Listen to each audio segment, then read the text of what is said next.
Welcome to Star Trunk, the search for Boogaloo, Act 3. I hunger for Maklak blood. This is a fearsome Maklak. They are renowned for killing many on my planet. A most noble and honorable beast you have there. His name is Sprinkles. Strikes fear in the heart of weak humans. You must tell him that he is a good cat and a pretty cat. Hark!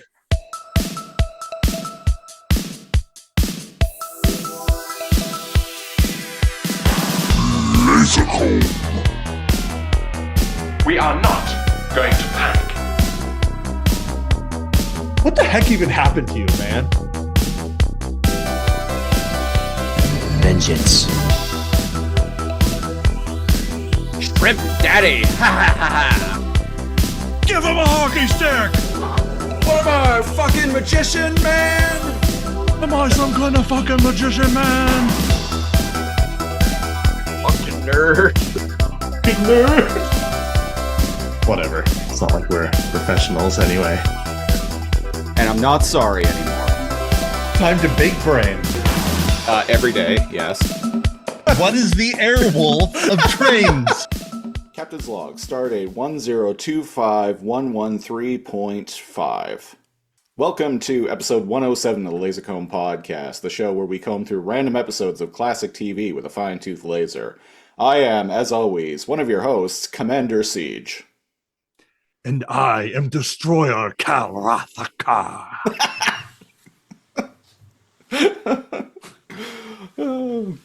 Beautiful. This week on the Lazor Comb podcast, we are continuing on with our programming block, TRONK II, The Search for Boogaloo. And going next in chronological order, as always, with the Star Trek series. We did Star Trek the Animated Series last week. To catch people up, our original programming block of TRONK Month from 2022, we did, in chronological order, we did the original series, Next Generation, Deep Space Nine, Voyager, and Enterprise. Now for... Oh, that's right, Enterprise fit in there. Yep.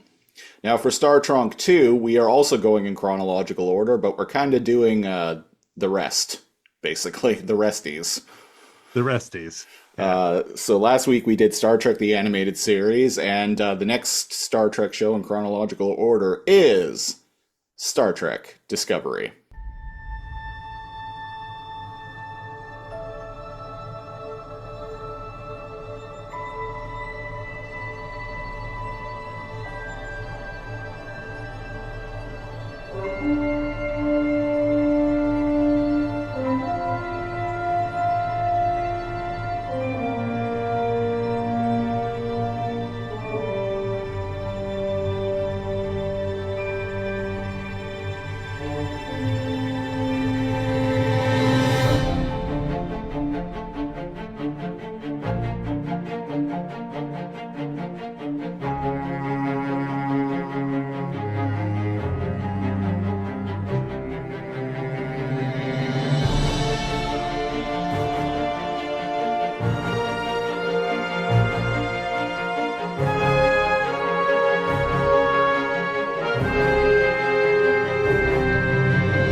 Wait, wrong one.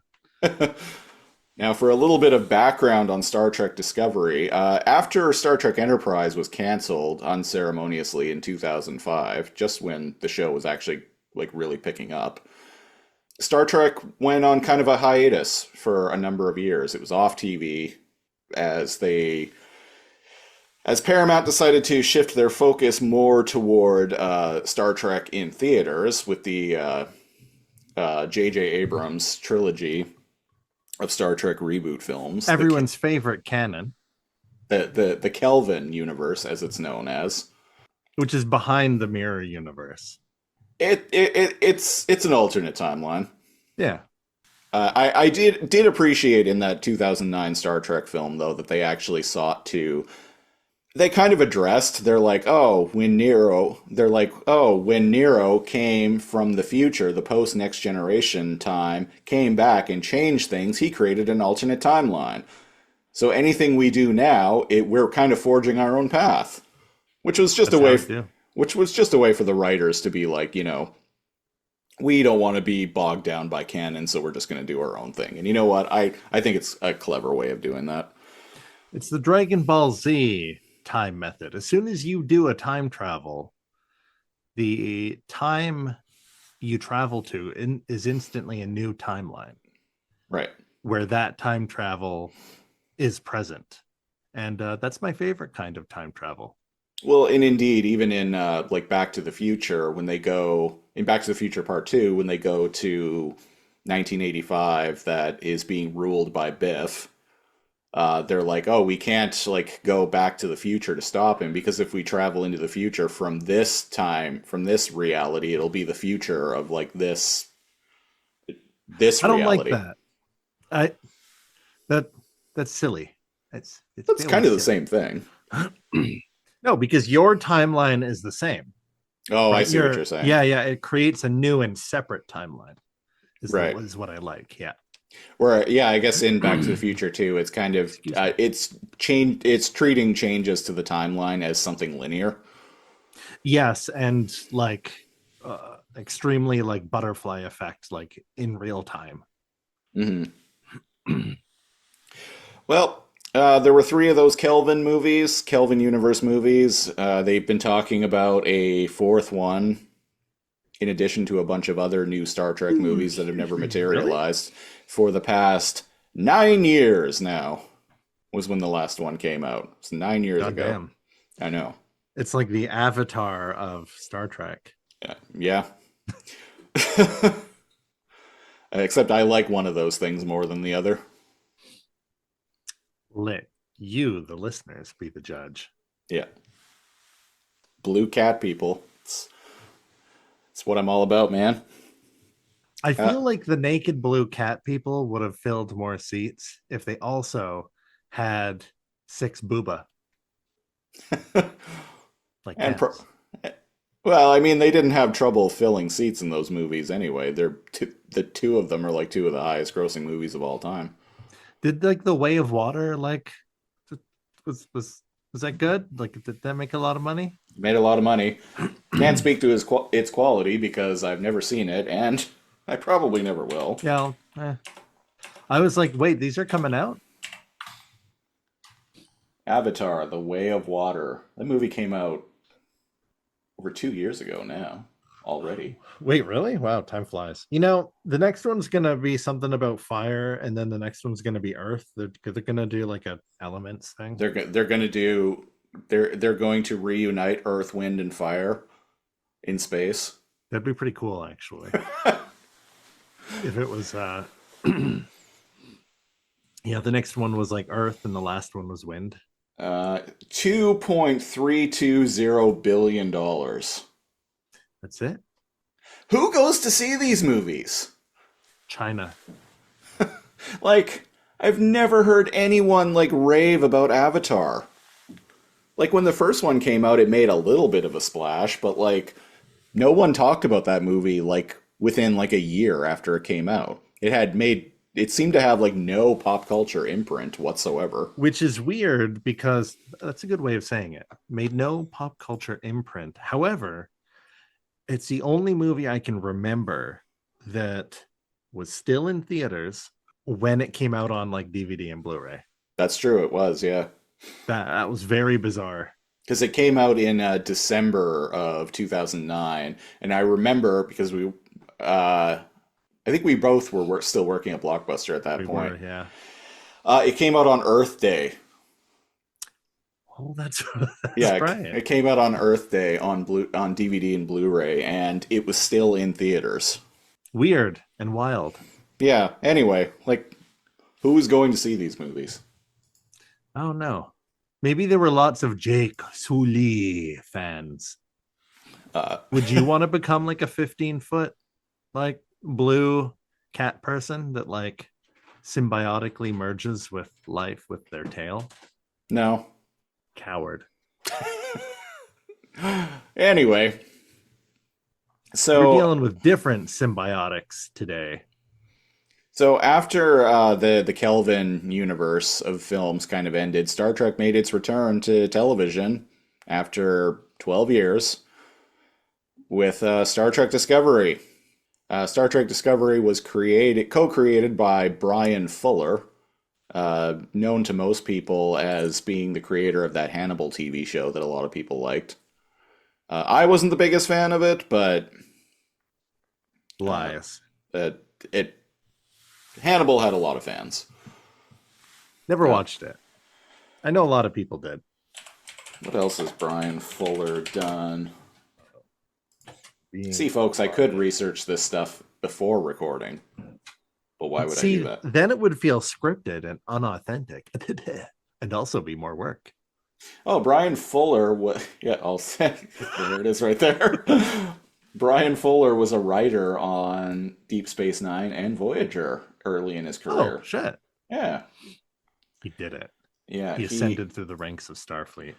He was the showrunner, announced as the showrunner and co-creator of Star Trek Discovery. He co-created it with Alex Kurtzman, who was one of the writers/producers of the Kelvinverse films, which is why these movies kind of share a look with them. You know what? I was going to ask you about that. Ow, Klingon hair is very difficult to uksha. Uksha. Uksha. Mahak. It is important every day when you do your hair to ukshak ma'ak.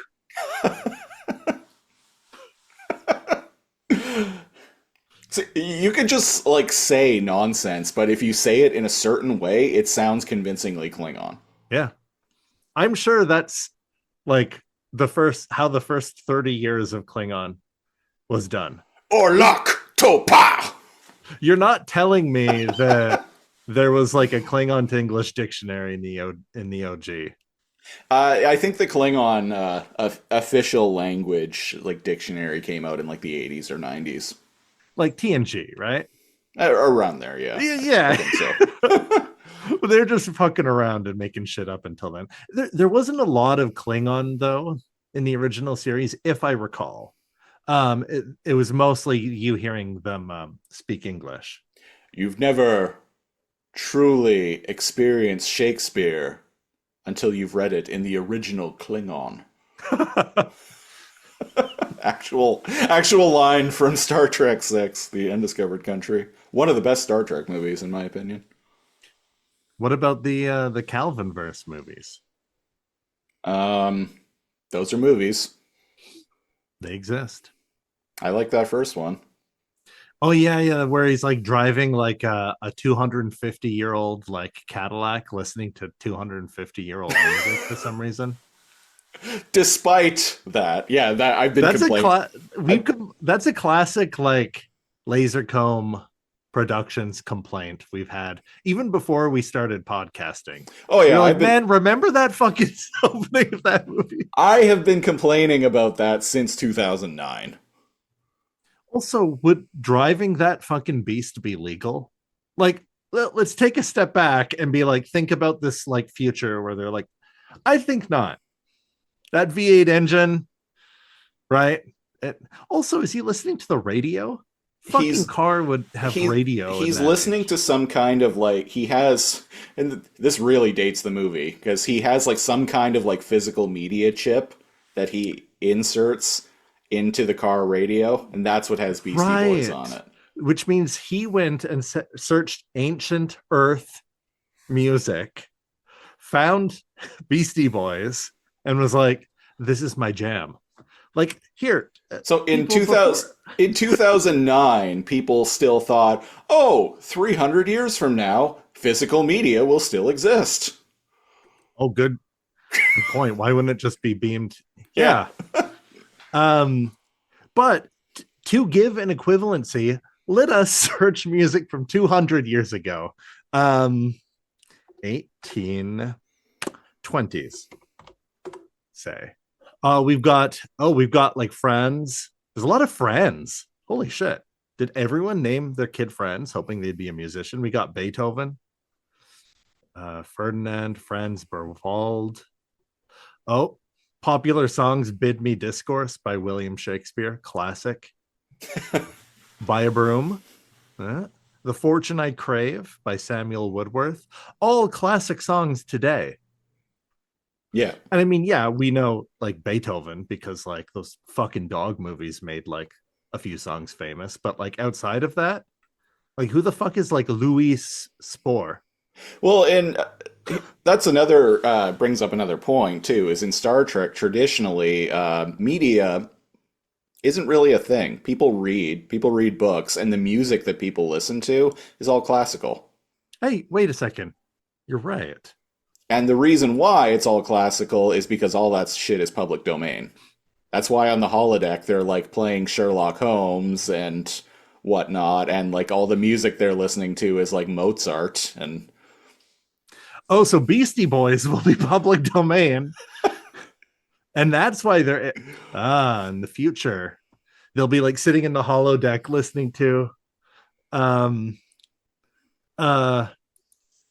so what you want? no sleep till Till Kronos. Kronos. No sleep till Kronos. No sleep till Kronos. You've never appreciated Beasties Boys until you've listened to them in the original Klingon. Well, yeah, so the practical What's that reason symbol laced? the practical reason for in classic Trek everybody listening to classical music is because it's in the public domain, but they actually sprung for licensed songs in the Kelvinverse movies, and indeed even in this I'm pretty sure in this episode of Star Trek Discovery there's a licensed song as well. So Star Trek Discovery, back to Brian Fuller. He was fired as showrunner partway through production of the first season, and the show went through a myriad, like a revolving door of people just coming and going on the creative team. So, and this was something that I was kind of reminded by watching this episode, because I watched this show when it was originally airing from the beginning, all the way up until early season 4, and then I kind of fell off of it because I was just so tired of the series at that point. But going back to this episode, for the first time since 2017, I was reminded at how very different of a show it was when it started versus where it ended. And despite me being kind of publicly sour on Star Trek Discovery, I will say this episode is actually quite promising. Not to give away what my rating is going to be at the end of the episode, but so to get into the happenings of this episode, we start on a shuttlecraft that's traveling in warp, and we're introduced to Lieutenant Commander Michael Burnham, played by, I can't remember her name, but she was on The Walking Dead before this for a while. That's what I recognize her from. Yeah, I was like, oh shit. Because like I kept looking at her face and I'm like, either something after or before. Like, why the fuck does she look so familiar? She's very good at playing like an emotionally distant character. Yeah, and unfortunately, as with a lot of things we see, like in this episode, a lot of stuff gets dropped in the show. And indeed, a meme ended up becoming the fact that she cries all the time later on in the show. This character. This character, yeah. Whereas, like, early on in the show, she was raised by an adopted family on Vulcan, so she's human. Just the way she behaves is, she seems so hard and wow. So Yeah. the writers of season 3 didn't watch season 1, I guess, because I would bet money after just watching this episode that this character never cries and always does what, like, she thinks is the best course of action. Oh, and this character, it becomes a meme that she cries all the time. Just a recurring joke on the internet that she's always crying. Weird. So yeah, she's on this shuttlecraft awaiting transport with a bunch of other criminals, and they're like, "Oh, don't you know who this is?" Because one guy is like giving her a hard time. He's like, "Don't you know who that is? That's Michael Burnham. Ooh, the Federation traitor."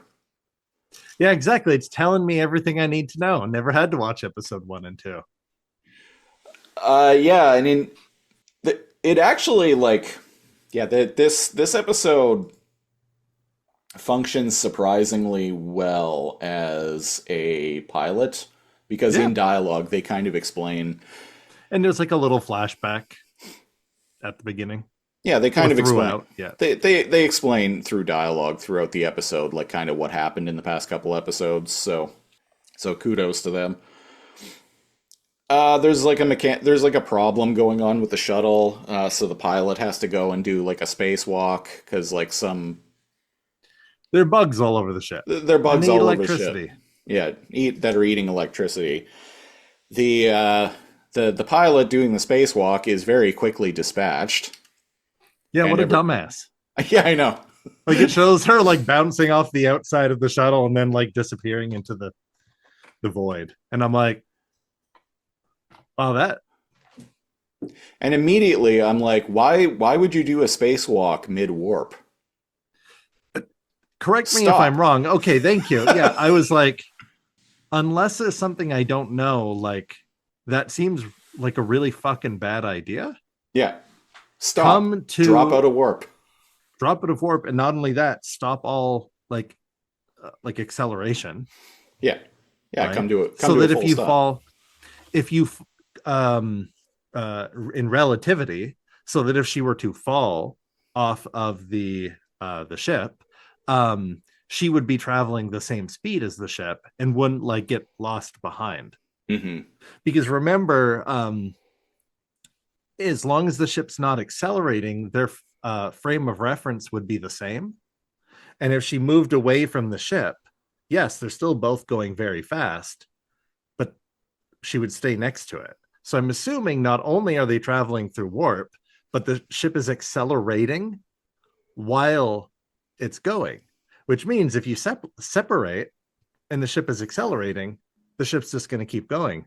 Likewise, if the ship is decelerating and you separate from the ship, you're going to go ahead of the ship. Mm-hmm. That's just physics. So one thing, and I liked a lot of things about the show. One thing is there's a lot of tropes about, actually, this person is very smart. And then 30 seconds later, they do like something that an average intelligence person wouldn't do. And I'm like, oh yeah, well, I guess you're very smart. I was going to say, we're told just how smart and capable characters are, only for them, like, later on in the episode to turn around and do something astoundingly stupid. That's Star Trek Discovery right there. I can believe that it's worth that the moments in this episode are not the most egregious that the show has to offer. No. Like I said, this episode, rewatching it, actually shows promise for the show. Yeah, I was like, why do people not like this? This is fucking rad. But yay, for I must reveal, this is the only episode of Discovery I've watched. Right. So we get a big, wouldn't you know it, we get a big glory shot introducing us to the ship of this series. For the first time, the USS Discovery. And so the prisoners are brought on board. It's supposed to be a routine like prisoner exchange. They're basically saving the they're saving the prisoners, Yeah. fixing the shuttle, and then after a few days, they're gonna shoot Sen- them wherever they were gonna go. yeah, they're going to send them on their merry way. Michael Burnham is brought to the captain's ready room, and we're introduced to one of the coolest characters on this show, in my opinion, Captain Lorca. Yeah, And it was at this moment that I started realizing, as I was watching through this, this show isn't so much Star Trek as it is Mass Effect with Star Trek with the Star Trek IP and some Star Trek like terminology attached to it. that's a really good observation because I get Spectre vibes from Lorca Totally. instead of Starfleet. Yeah. Like, you're telling me this guy's Spectre being kind of like the, hey, I can do whatever I want. Representatives of like the council and Even the uniforms they wear, the uniforms they wear in the show look nothing like Starfleet uniforms. They don't. In any other I show. like them, but they're not. They They really look more like Starfleetish. they look more like Alliance uniforms in Mass Effect. The technology that they have in this show, like the floating hollow screens, that's very Mass Oh, Effect. the floating hollow screens is one. What's wrong with just like fucking projected pads? Yeah. Or like stationary ones. Like, not everything needs to be. I haven't watched much of it, but apparently Picard like way overdoes it with like holograms everywhere. But we'll get to that when We'll get to that next week. Yeah. The show, yeah, the technology looks very Mass Effect. The music is very Mass Effect. The lighting is very Mass Effect. the lighting and music is the most Mass Effect. That ambient dun dun dun dun dun dun dun dun dun dun dun Yeah. like twinkling of stars science ship is I was like, okay, wait a second. It's not just the writers that liked Mass Effect. Like the writers, the sound that like they're huge Mass Effect nerds on this show. Yeah. And it kind of makes me Well, I'm not upset about this. Well, but I kind of wish they had made a Mass Effect show. I know that's what I was thinking when I was watching it. I'm like, I feel like this show would be a lot more revered if it wasn't Star Trek and it was just a Mass Effect show. Like the people behind this series, they were like, "Oh, we got this really cool idea for like a Mass Effect spin-off TV series. Oh, we can't get the IP. Well, what do we have? Well, we got Star Trek. Okay. Sweet. Change some names." And to that point further, I like it when sci-fi has aliens that are very alien-y. Mm-hmm. And I know some people are like, oh, the Klingons, or whatever. They look pretty fucking dope to me, man. I like my aliens very alien-y. And there's a blue-eyed, like tall, like thin, like very alien person that Michael like talks to. Sorrow. He's played by the great Doug Jones. Yeah. He's alien-y. He's got like a different set of like legs, and he's very like tall, and his arms are, and he's got like gill things that come out of the back when he detects like hyper jump like fuzz or whatever. Like, I'm like, that's a fucking alien. Yeah. I like the whatever about the Klingons. You can like or not like them or whatever, but I like how they have like bone like armor, and like there's thought about it. But like, again, to the point, they could have done like Mass Effect because they had like a budget for like prosthetic effects and like costuming and stuff, right? Mm-hmm.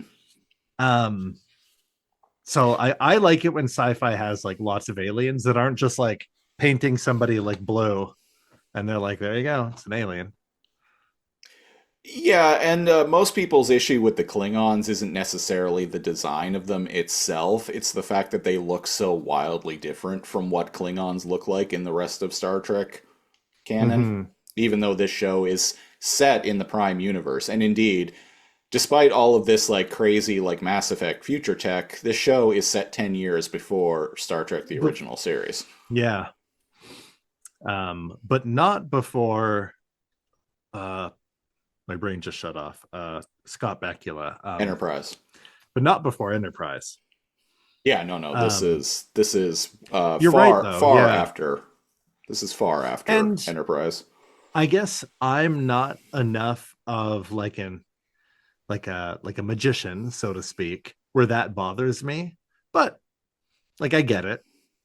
You know, Hmm. I think they look really cool. It would have been interesting if they were like, hey, they're like distantly related to Klingons. Um, but like, like 200,000 years ago, these colonists went off and did their own thing, and that's why they look different. They're from this clan and this clan.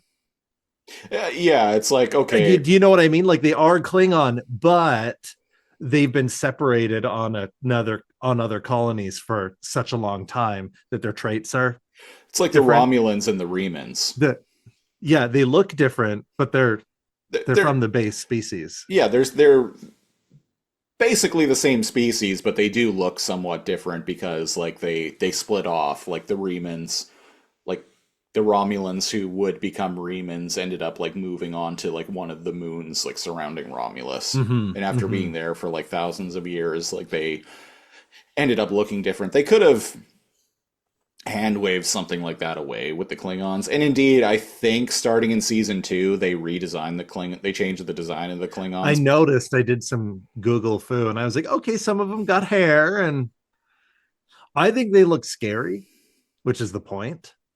They look in this show. They look more like the Klingons in Star Trek Into Darkness, the second Kelvin verse Oh movie. yeah, yeah, yeah, they do. As I mentioned, like that, those movies and this show were produced by Alex Kurtzman, so that's why there's a lot of like kind of visual crossover there between the two. So Lorca tells Michael Burnham that like basically I'm a warrior captain, god damn it, and I'm not going to have any like freeloaders on my ship. We're not we don't take on passengers, and although you've been court-martialed for treason, I don't know if I mentioned that or not yet. I think I did. But yeah, you've been The court-martialed first mutineer and in sentenced Starfleet for, history. which I looked up on Memory Alpha. That is not true, but it's close. Canonically, she's second. She's the second mutineer in Starfleet history. Maybe the others just didn't get the memo. Maybe. So he's like, so you need to pull your weight while you're on this ship. I need you. You're a former Starfleet officer. I need you to work. So you're going to report for duty in the science lab. And she has a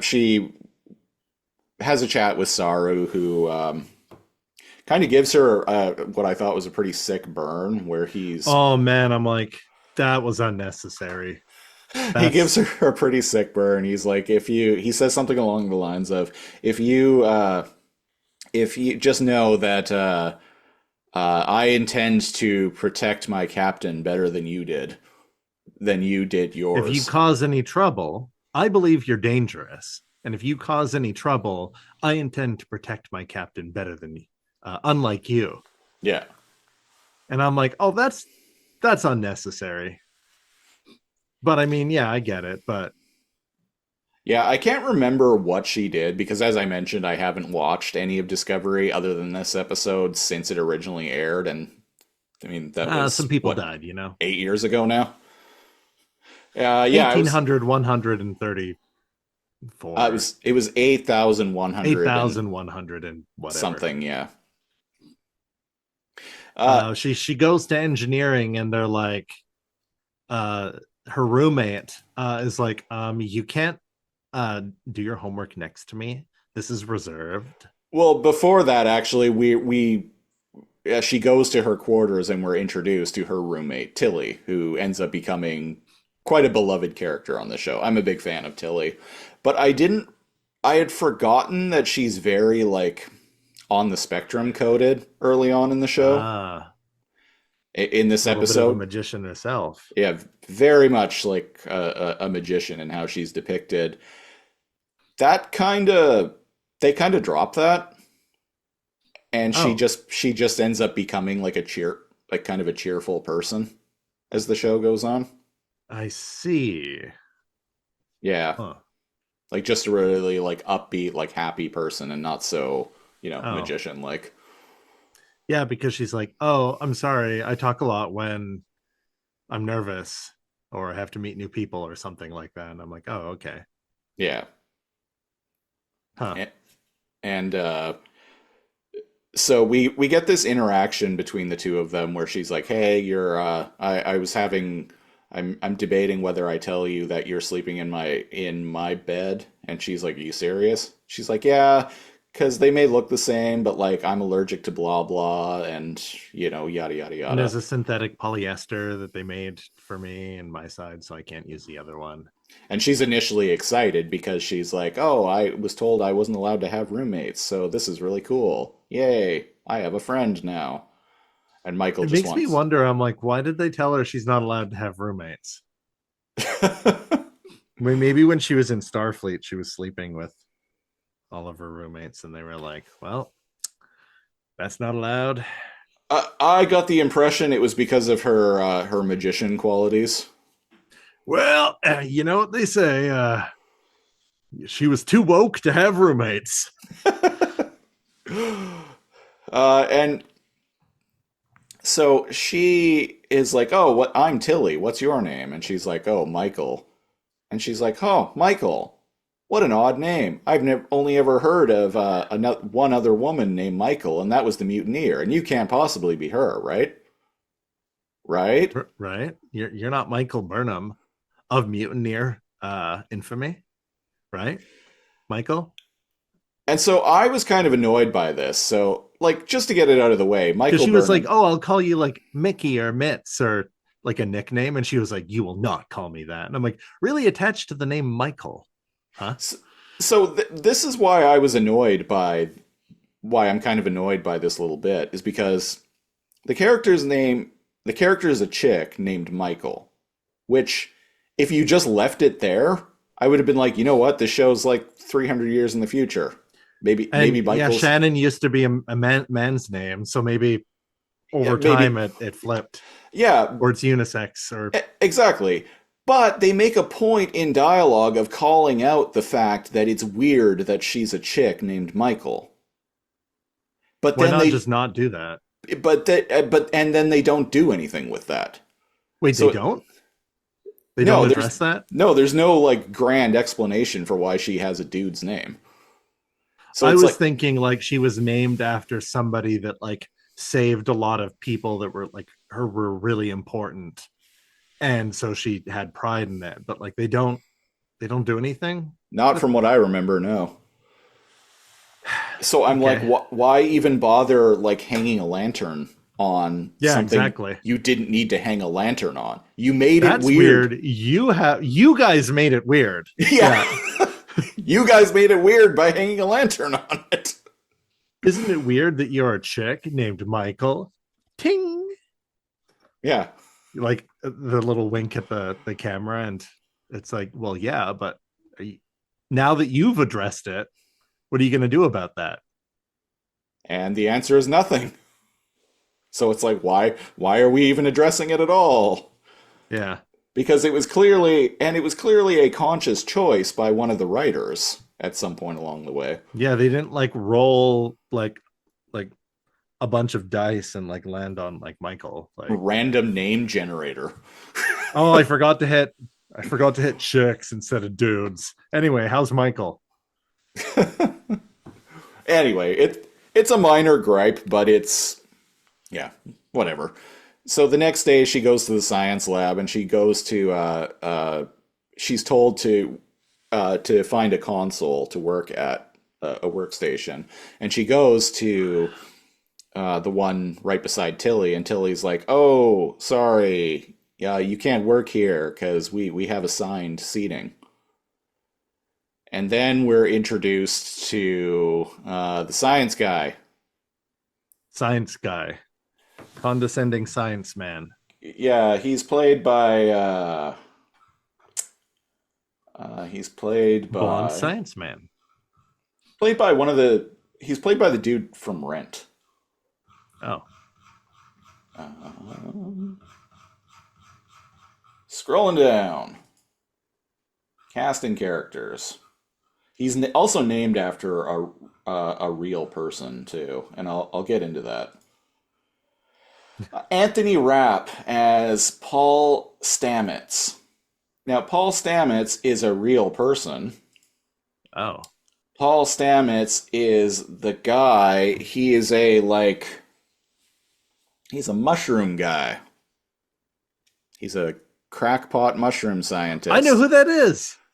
Yeah, he's been on like different like podcasts and stuff like that. And he's I know exactly. He has glasses, beard, usually wears a hat. Yep. Yeah. I'm looking right at a picture of him. I know crackpot mushroom guy. So as soon as you said that, I was like, so he went on Joe Rogan's podcast. I looked into this a little bit. He went on Joe Rogan's podcast back in like 2014 or 2015 and went off about this, about the like mycelial network, like connecting like all of reality and whatnot. Someone who was behind Star Trek Discovery was like, whoa. Now imagine instead of entire forests being connected by the mycelial network, it was an entire galaxy. It's all of space, man. And based the entire like fucking core concept of this show, which I think is pretty cool. But it is. That's pretty. You literally stole the guy's name and then made the show about his mushroom. Like that guy's just about mushrooms. Yeah. Like you watched that and you were like, son of a bitch. That's the show. Yeah. He's like taking a rip from a bong and was like, holy fuck. What should this lead scientist who's like studying its name be? I don't know. How about this guy's name? So he was a guest on the after show for Star Trek, After Trek, where he talked about tuning into Star Trek at age 12 and about how magic mushrooms indeed help bend time and space. This is what the show is based on, people. So now, the mycelial network is a fungal network that is said to help plants, and not just for itself. There are parasitic fungal species, but whenever you see mushrooms, that's just the fruiting body of the actual greater organism underneath the surface.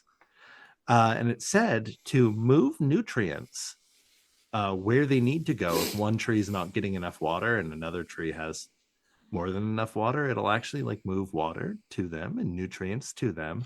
And indeed, when let's say like pine beetles start attacking and they need to shore up their defenses or create like toxins or something so that the whole forest doesn't get destroyed by them, apparently through the mycelial network. Sweet. Wards off insects. It helps. It's very symbiotic. So that's neat, but I will say, like, with our whole, like, whoa! It's neat, but that should be an episode where they discover something like that in a nebula. It really feels like someone who is behind the creation of Star Trek Discovery was probably really fucking stoned, listening to this Joe Rogan experience. and was like, and having their mind blown. Are you telling me that like trees across the forest can communicate with each other through the fungal network? What if we made an entire show about that? What if we made a ship that can move through like a fungal network in space? Faster than warp speed. Whoa.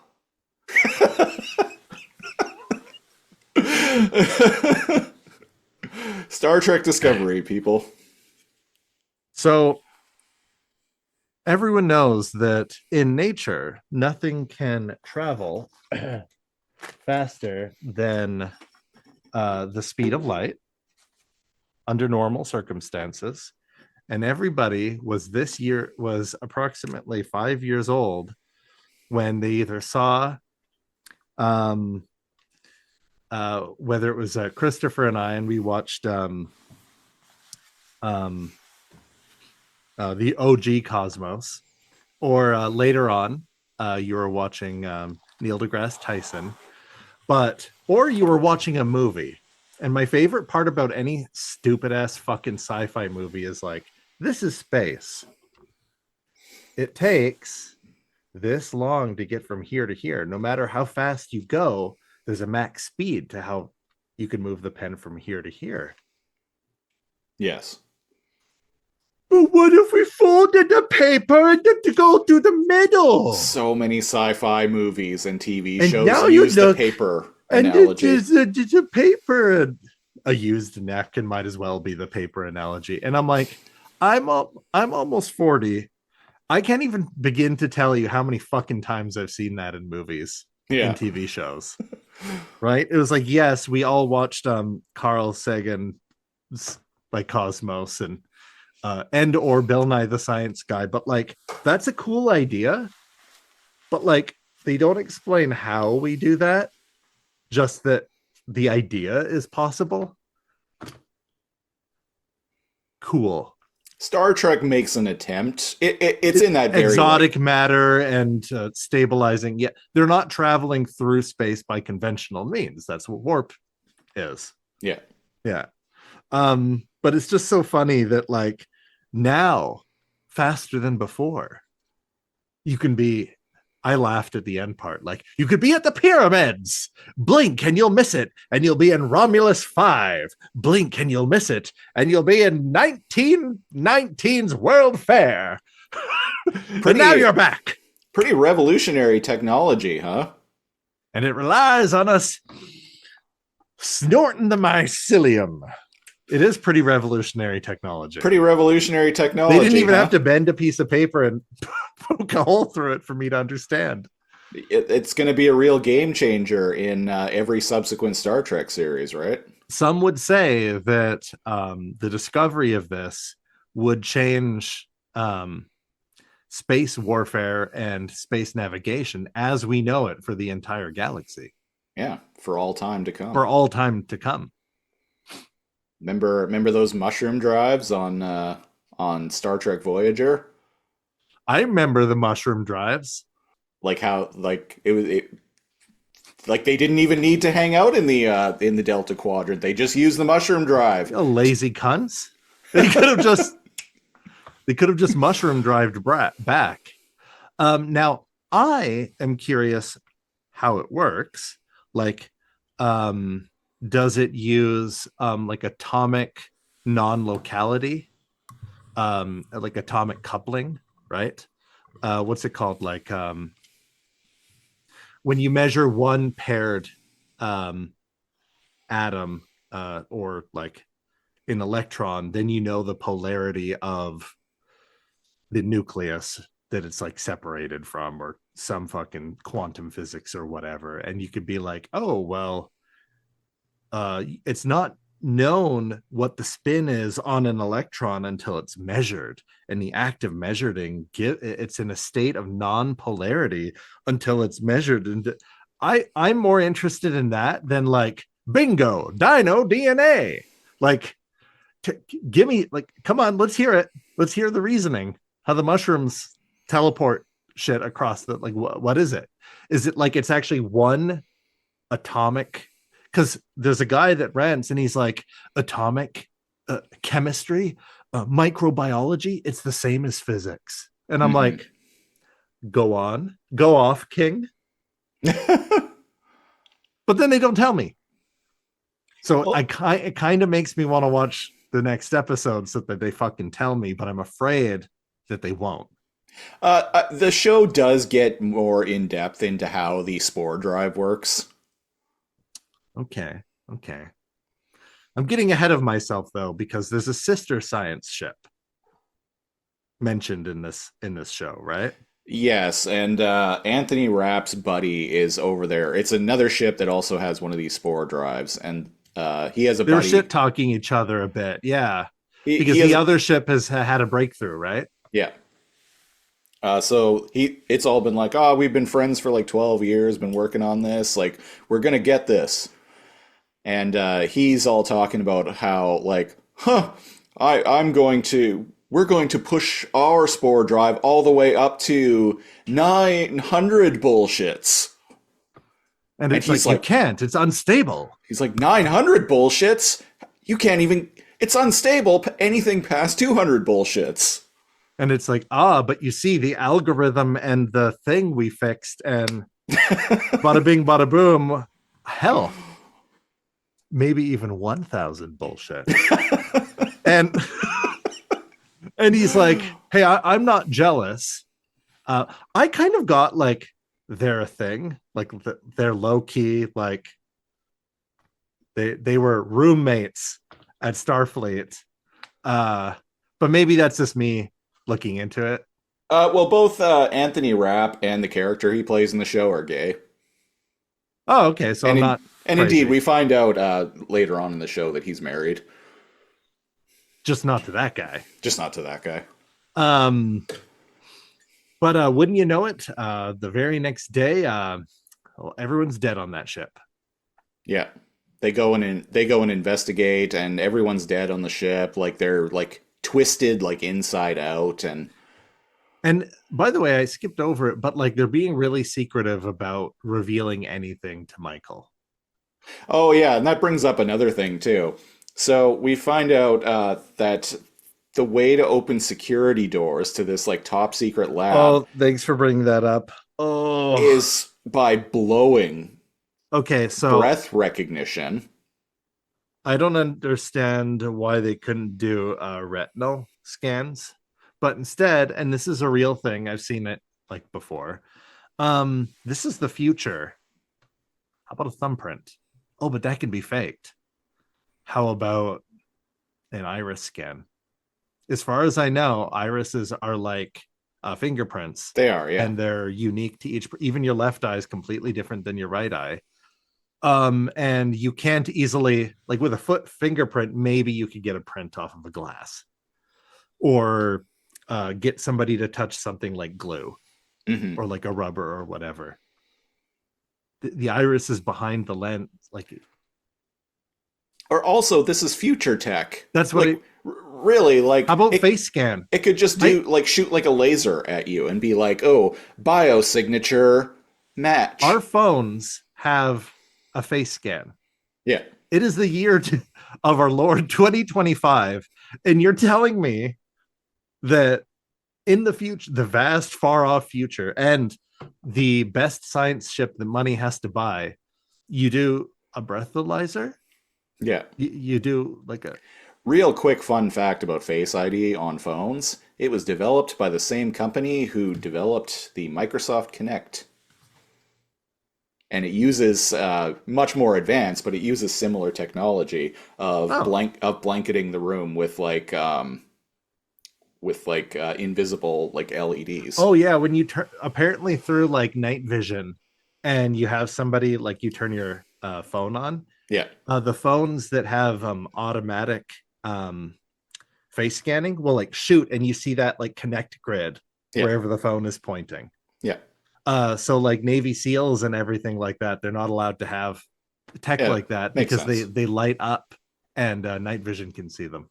I just remember the first time I got a phone that had Face ID. I noticed that it worked in the dark, and I knew how the Kinect worked, And I was like, huh, I wonder if it's similar technology. And it's and you looked it up. I looked it up, and it's like, yeah, no, it is the same technology. It's developed by the company who developed the original tech that went into the Kinect. I was like, huh. But on the USS Discovery, Nothing. and indeed, Michael breaks into a top secret area of the ship. Well, and by getting her roommate's drool, so and a she spray can bottle, so she can fake the like breath lock. And my immediate if it's thought that fucking easy, then it can't be. Go ahead. And my immediate thought was like, wow, good thing this like entry level cadet has access to this like top secret project. And maybe it's just people in the engineering area. But like, wasn't her roommate? She's a cadet. She's not even an officer. Yeah. So she has access to it. So maybe it's only engineering, let's say, for whatever reason. They know who her roommate is. Yeah. So you would put a mutineer who is very intelligent, and we're told, and the ability to fake. We're told that she's very intelligent, and the ability to fake someone's like breath test must exist. This like breath DNA test thingy or whatever. Like someone else must have been like, "Hey, these can be easily tricked." But you keep that. Anyways, she takes the spray bottle and like the napkin with the drool on it, and like, and it's like, welcome, cadet. What was Tilly. her name? Tilly. And then she goes in, and there's like a cool space forest with like floating moats everywhere. And she's like, whoa. I just don't believe that a cadet would have access to this if it's such a secret project. Like a cadet is basically just a new recruit. It's backwards writing. They wanted her to have to break into an area for this cool reveal, but they needed a way for her to do it. Yeah. Now, in Star Trek, there's a lot of backwards writing.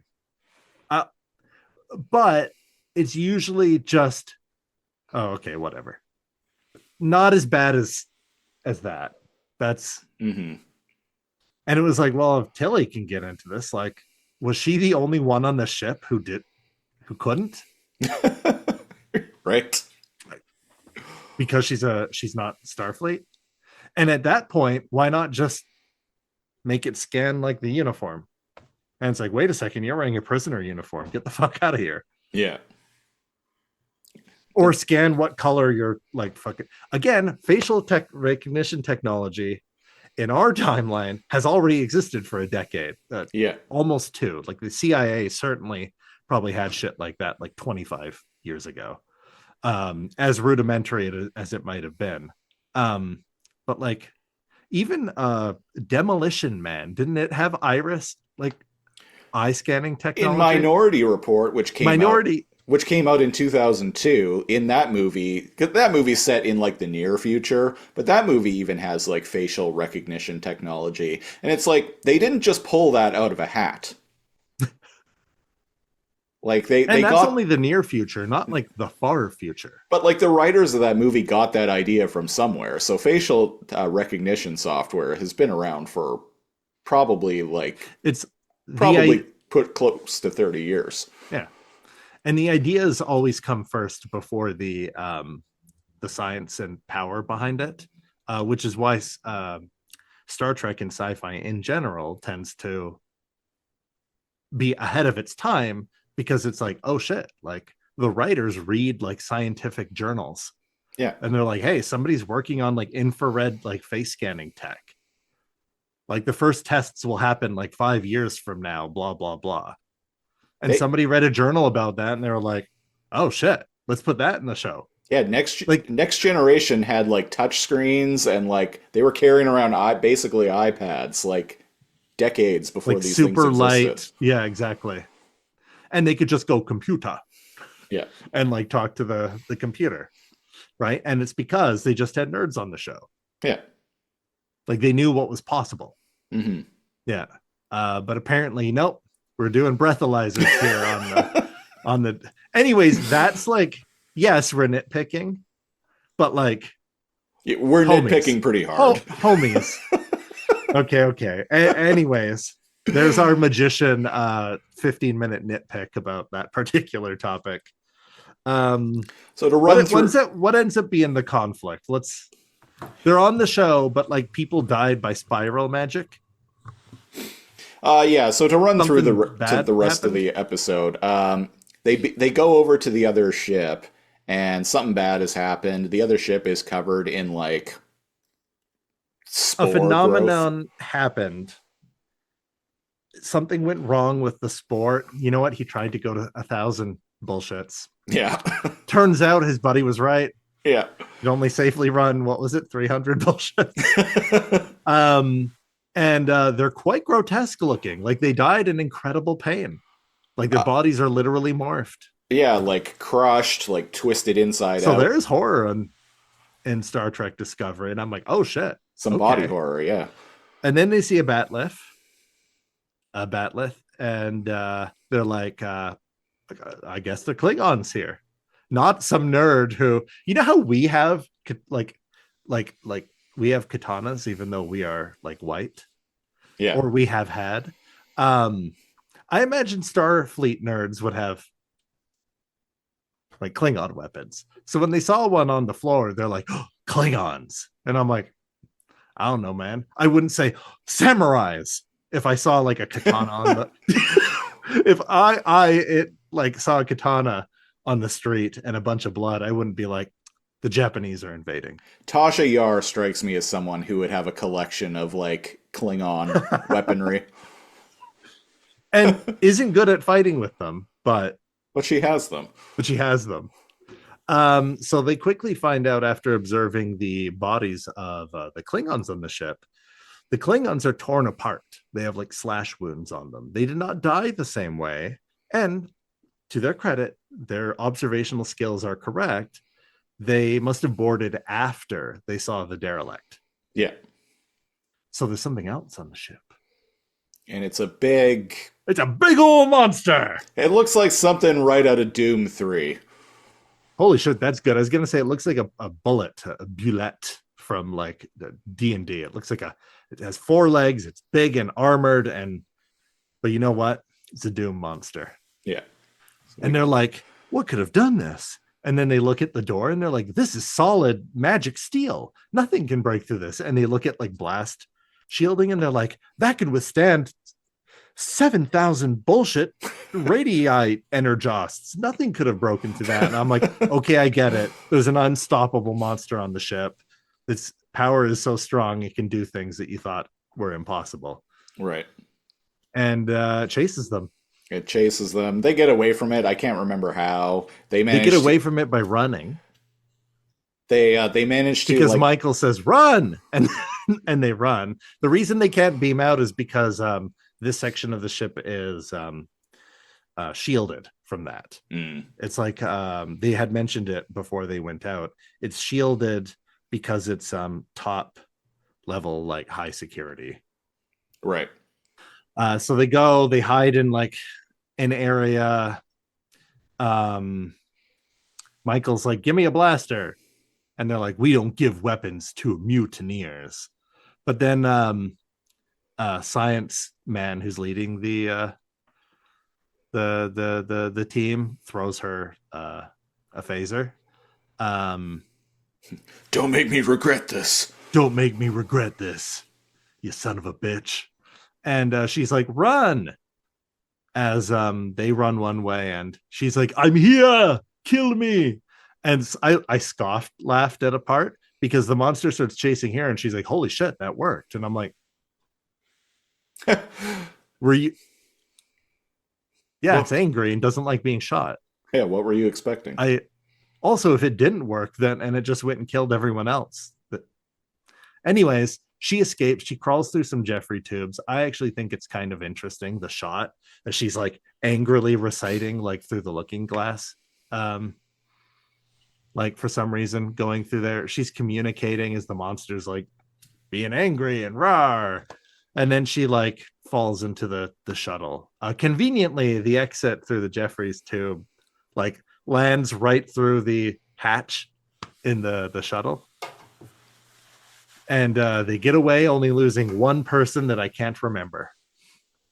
This show is equivalent to a red shirt, no doubt. Yeah.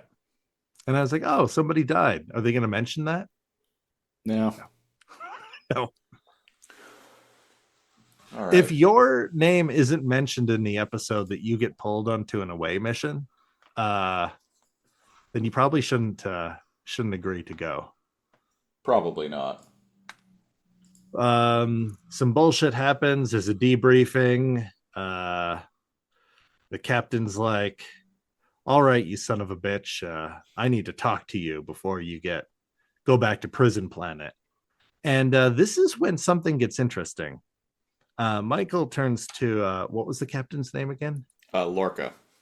And she's like, hang on, what were the odds that your ship was near our shuttle when it was attacked by those like space insects?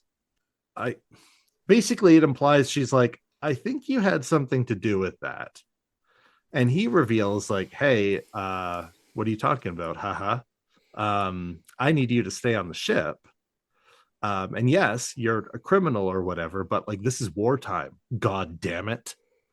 And I need all the assets I can get. And like it or not, you're one of like the most accomplished blah blah blahs that I've ever seen.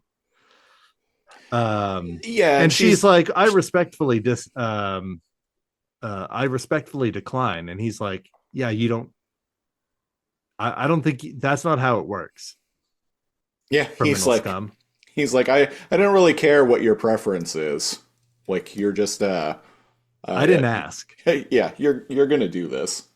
And reveals it's like, hey, you're staying here because I need somebody that has the mind, because I've gone over the simulations and the reports, like what happened with the mutiny and all that shit with the Klingons. And I need somebody who is going to do, what was it? It was like, who will essentially act in the moment and do what needs to be done over do what they've been trained to do. Yeah. And what Starfleet says is protocol.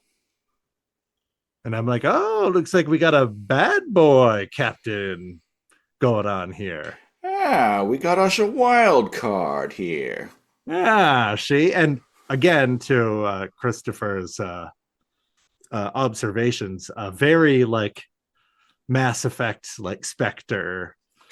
Which is entirely why, one of the biggest reasons why Shepard was recruited into the Spectre program to begin with. Because they need somebody who might have to make hard decisions outside the law. Yeah.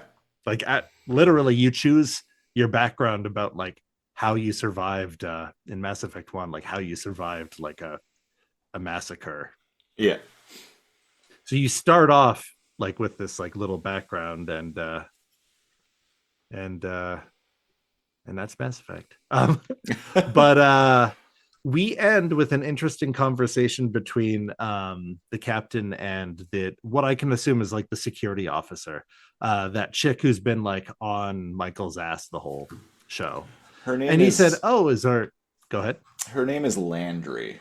And he's like, oh, is our new guest all tucked in?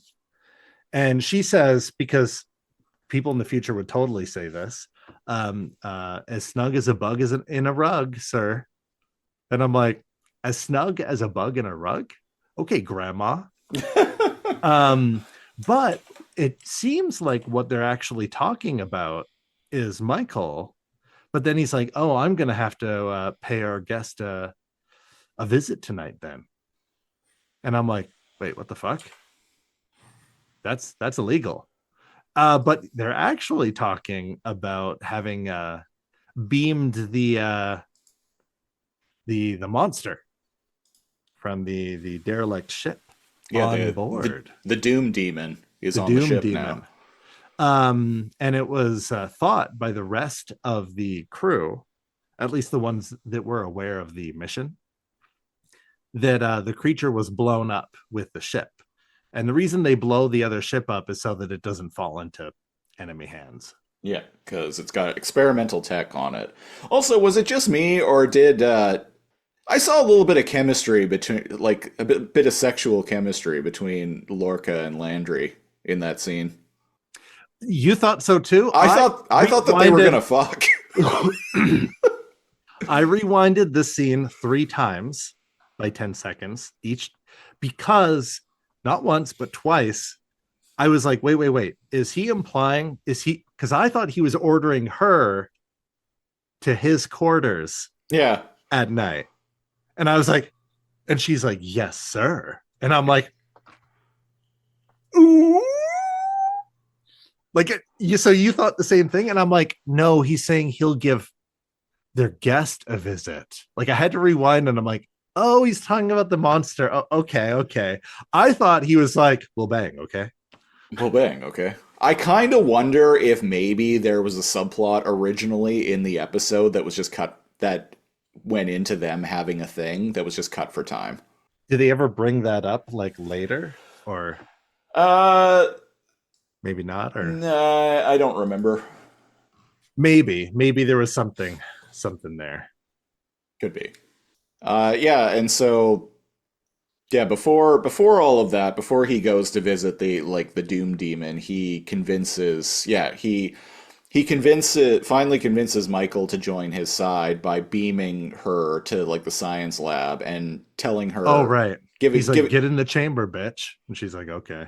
And giving her like an exposition dump about like how the spore drive and the mycelial network and all of that works. And he like takes a canister of the space spores and puts it in her chamber. Yeah. And then it like turns on and he's like, picture here, like now you're in London 1905 and now you're on like the Klingon, in the Klingon capital, and now you're in the great pyramids of Giza. You could be anywhere in an instant. And now you're back, like nothing. And now happened. you're back, like nothing happened. And then a dove flies out of his hat. This whole time she's like, cool.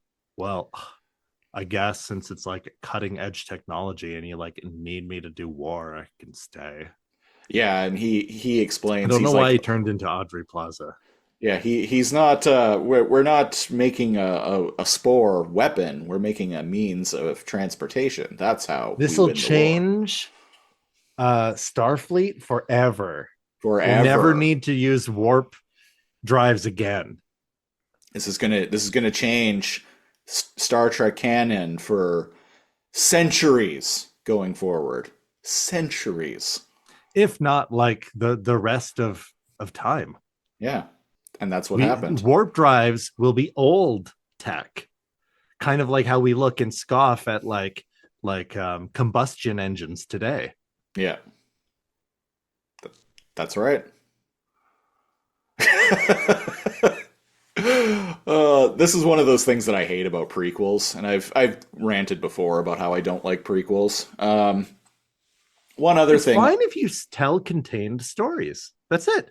Just contain them. But they always try to go, but what if it's connected to this thing that everybody loves? I was just going to get into that, and this is a problem that Star Wars has had for a long time. The universe is small, ends up feeling small because everything is connected in some way. And indeed, we get like kind of an epilogue scene where Michael is in her quarters with Tilly, being like, "Hey, do you mind if I keep rooming with you? Because I'm staying aboard."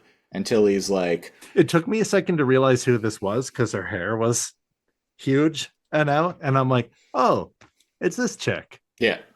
As somebody who also has huge hair that ties it back on occasion, I too often get the double take where I'm like, oh, that's Cal. So I was like, my fellow gigantic haired person, welcome. She's a boofy haired ginger, and she's a boofy haired ginger, and I'm here for it. Damn it. Yeah. Anyway, yeah, I'm fond of Tilly. I liked this scene because it showed Michael like letting her guard down a bit. Yeah, so Tilly tells her that like I'm sorry that I was kind of standoffish with you before, but like, you have this reputation. I really want to be a captain. I want to like ascend in Starfleet. So, I yada yada liked yada. Michael. She was like, "You, Captain," and I was like, Yeah, kinda. and she was like, "Yeah, I'm super smart, and I graduated at the top of my class. And ooh, is that a real book?" Yeah. I could see Tilly like maybe like capping out at like third officer. It's hey, we all need to know our own limitations. I'm not going to be an astronaut. Yeah. I don't even have grade 12 math.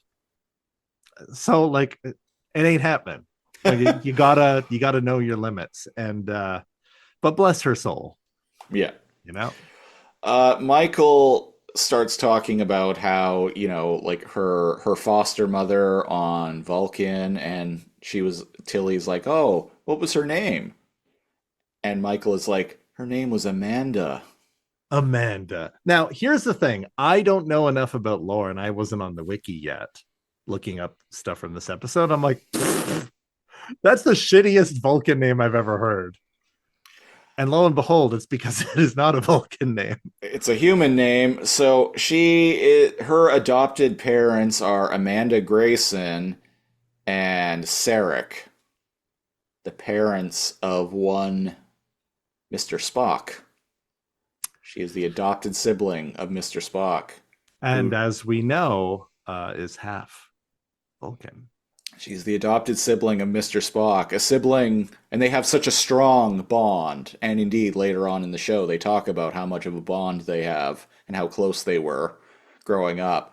They have such a strong bond that this character is never mentioned again in Star Trek lore. So this is the kind of prequel shit that I hate.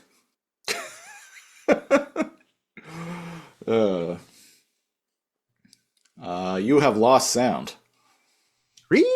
Um, they could have just not done that. They could have just not done that. And you know what? Just as interesting of a character. And so to tie everything together, and you said Star Wars is plagued by this. I don't like Star Wars. Yeah, we've both gone on record We've before both gone about on how record. we're not big There are fans. cool stories that could be told, but in a galaxy far, far away, an entire galaxy, not only Everything is so repeat, close together.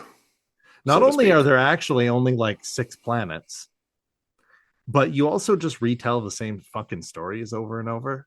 And just about every character is linked to another character that we know somehow. And it's like, And then the camera zooms out as like epic music plays, and they're like, "Oh, something, something,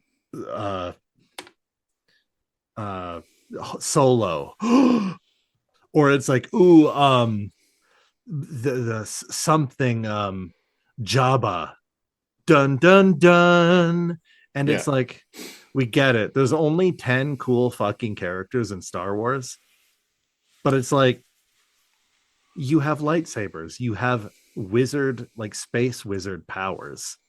You can tell like an infinite number of stories for all of time. But like, man, you gotta squeeze those member berries yeah. to get that sweet, sweet member berry juice. And spoilers, Spock shows up in the show. And he is like, I've never met this bitch a day in my life. And indeed, Star Trek Strange New Worlds, which is a legitimately like good show. He's a main character on it. It has not ended yet, however, so we won't be covering it during this round of Star Trunk. Maybe a potential Star Trunk III, The Last Denigration, down the road. Oh, the last. But yeah, so Spock shows up in the show, and that's fine. But like, I don't see a reason to connect him this way to Michael. So like to connect Michael to him so the much, sister that I've never mentioned before. and we'll never mention again. I'll talk about how much I respect my father and love my mother. I'll talk about how great of a friend Kirk is to me throughout my entire life. Never going to mention this adopted sister, though. Now I had assumed. Now I had assumed that, um, like they adopted her after Spock left. Do you know what I mean? But Nope. you had told me that the show works it to imply that they're actually quite close. Yeah. And Come on. indeed, I think it's in the second season. It becomes a plot point, the fact that she's worried about him because he hasn't reached out to her in a long time, and that's really weird. And indeed, it turns out he's in trouble. I can't remember the specifics, but anyway, you don't need to do that. Well, I don't even know why this needed to be a prequel to begin with. I think it's interesting enough that she was raised on Vulcan, Yeah. because it shows in like the flashbacks that she can do like the Vulcan nerve pinch. Yeah, yeah, and she knows like Vulcan martial arts and all that. I think the notion of a human being raised on Vulcan and effectively being a human Vulcan, basically, in It's behavior, pretty cool. I think that's interesting. But you don't need to make her Spock's like mysterious sister who's never going to be mentioned again. I know I'm really like harping on this a lot, but it's just Star Trek is a show, but for magicians. and like It bothers you, dang it. it does. And like, why did the show even need to be a prequel to begin with? Set it like a century after like Next Generation and Voyager and all that. Then you can have the Klingons look weird and just be like, oh, you know, the blah blah. They genetically modified themselves to be stronger and like in times There of you go. war. Yeah. yeah. And Or it's in like, times of war, they go through like a mutation too. yeah. And it's like, and this also like is like, oh, we You can hire me, Star Trek people. I'm cheap. this also deals with the issue of like, oh, we have this spore drive that we're, I guess, just never going to mention ever again in the canon. I feel like they hindered themselves with this show by making it a prequel unnecessarily. And indeed, I think the writers figure that out because there is a time jump that happens in the show. I won't go too much into specifics, but there's a time jump, and well, unlike most shows where like a time jump happens, like some time travel bullshit happens, and it's like, oh well, we're gonna go back to our time at the end of all of this. No, they don't. Oh shit. You're telling me they go back to 1930s gang ridden Chicago and they and they have to blend in with the locals? Or is it a planet that is just very similar to 1930s mafia riddled Chicago? So I think the writers figured out that they were hindered creatively by making this a prequel and trying to adhere to canon. So they're like, you know what? We're going to send the Discovery far off into the future, Get the fuck out of here. and then not have to worry about all this bullshit anymore. And it's like, if you had just started with that to begin with, probably would have had a better show. Anyway, Cal, you just caught a random episode of Star Trek Discovery. Would you tune in And again? here's the thing. It felt like all we did was like harp about stuff. But like watching this, I like the lighting. I like the acting. I like how the ships look. I like the dialogue. All the actors bring something different. I don't feel like any scenes were really wasted. Monsters in space, like that. Like I like that kind of thing. I wish more of the episode was them trying to figure out how to escape the ship instead of like everybody picking on Michael. There's a lot to like Klingons. here that I haven't mentioned. The I like the one Klingon in this episode is like, shh, and they're pointing weapons at him, and they're like, did he just shush us? before he gets like eaten by like the monster. The Klingons in this show would absolutely be the Krogan if this was Mass Effect Discovery. We could have had Mass Effect Discovery, Yeah. and I there think- could have been Krogans. Yeah. The weird looking Klingons in this show are Krogans.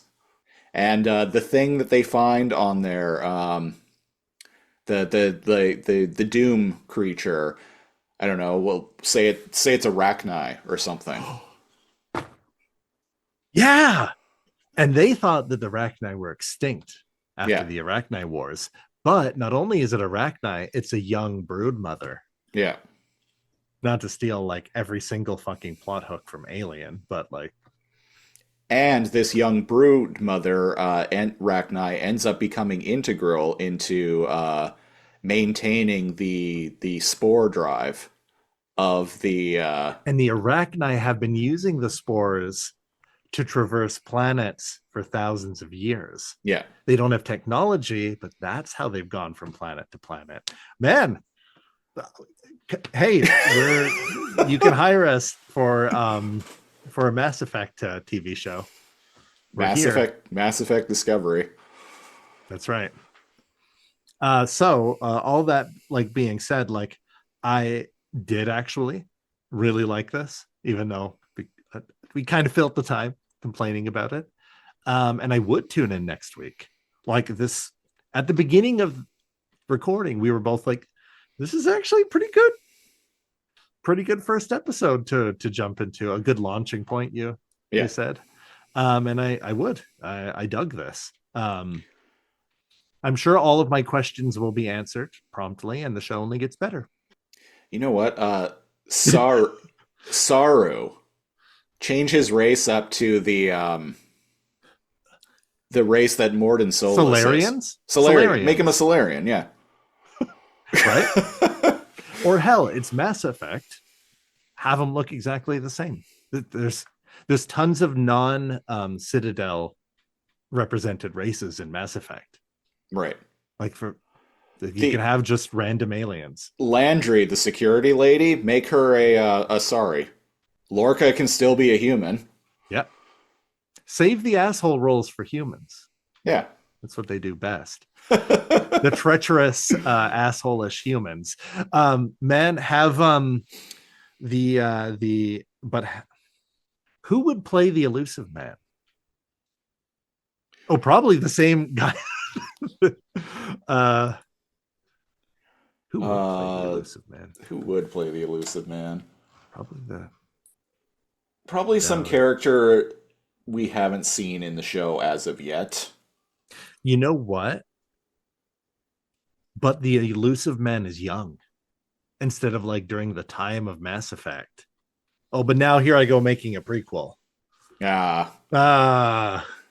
What if the elusive man was young? What if Lorca is the elusive man? And the elusive man is a guy who's like peeking through the window of time. He's Lorca, like decades in the future, who has like prolonged his life through like cybernetics. Holy shit.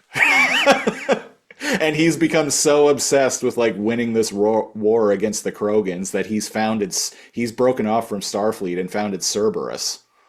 Or he's founded Cerberus like secretly within Starfleet. Like Hydra. There we go. Like Hydra. There we go. So Cerberus is secretly in Starfleet, yeah. Hell yeah. Hell yeah. We should have just talked about this make-believe Mass Effect crossover. And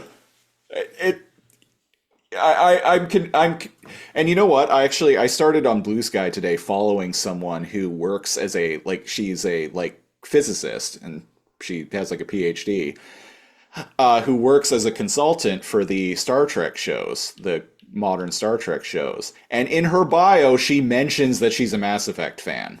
Coincidence? Probably not. Probably not. Probably not. Considering this show is basically Mass Effect.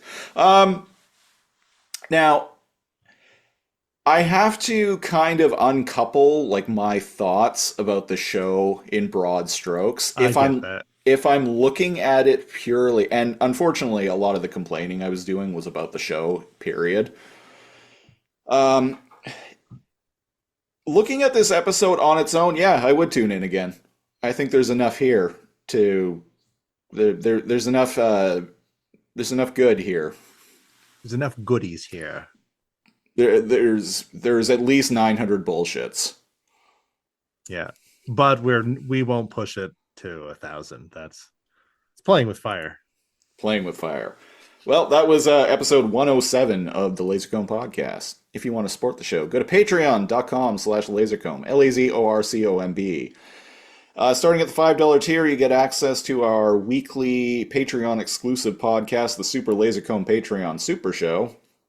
The $10 tier, you get that, plus the occasional commentary track, and you get the ability to pick a show for us to review a random episode of on this very podcast. And at the $20 tier, not only can you pick the show, you can pick the episode. So if you want to get in on that, go to patreon.com/lazorcomb. Follow us on social media, Blue Sky, TikTok, links in the description. And also a link to join our Discord. That's probably the best way to interact with us, because I in particular am on there quite a bit. And yeah, we will be back next week, continuing on with TRONK II, The Search for Boogaloo, where we're going through the next Star Trek show in chronological order, Star Trek Picard. Audio listeners, I'm wearing my Star Trek Picard uniform right now. He is. It's pretty sick. It's definitely a little tighter on me than it was when I bought it about a year and a half ago. Well, we can't all keep our Starfleet youth as the years go on. Yeah, I am 40 now, but I gotta start dieting pretty soon. I want to lose some of this weight, but that's neither here nor there. Yeah, Star Trek Picard. So to figure out what episode we are going to watch, I'm going to hit screen share, as always. It lasted 3 seasons, 10 episodes apiece, so 30 episodes. I hope we get a season 3 episode. One random number between 1 and 30, and here we go! 8. Oh,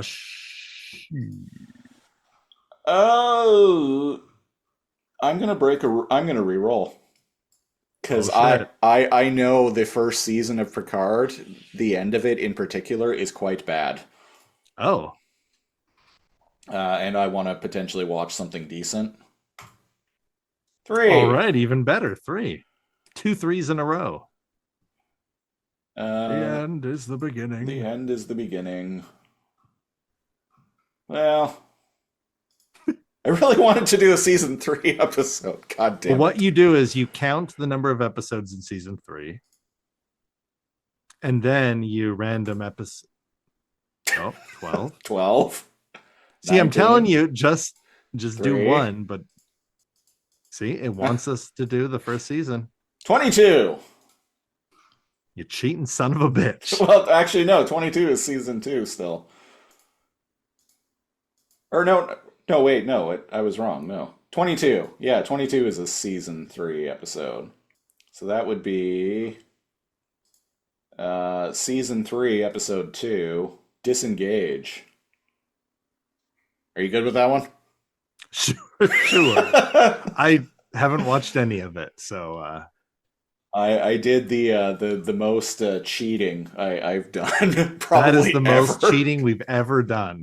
Sometimes we've re-rolled. Sometimes we've just secretly been like, actually, you know what? I'm making you watch this because it's like something we like. I did it with Firefly. You can do it with Picard, but damn it, you wanted it to be somewhat random. Somewhat random. Yeah. I mean, you hate season 1 and 2 so much that it had to land on a season 3. I like season 1 starts off pretty strong, but goes into like